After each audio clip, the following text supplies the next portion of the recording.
सटाणा शहरातून संतापजनक बातमी समोर येते आहे. सटाणा शहरात अवघ्या 24 तासाच्या आत दुसरा अपघात घडल्याने खळबळ उडाली.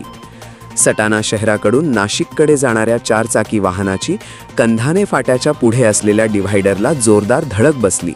या अपघातात सुदैवाने कोणतीही जीवितहानी झाली नाही, मात्र वाहनाचे मोठ्या प्रमाणात नुकसान झाले आहे. स्थानिक नागरिकांचा आरोप आहे, रस्त्यावरील डिव्हायडरचे अपूर्ण काम, सूचना फलक व दिशादर्शक फलकांचा अभाव हेच या अपघातामागील मुख्य कारण आहे. याच ठिकाणी याआधीही अनेक किरकोळ अपघात झाल्याचे नागरिकांनी सांगितले आहे.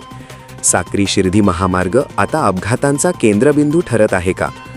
रस्त्याचे काम सुरू असतानाही संबंधित विभाग मात्र कानाडोळा करत असल्याने नागरिकांमध्ये तीव्र नाराजी व्यक्त केली जात आहे.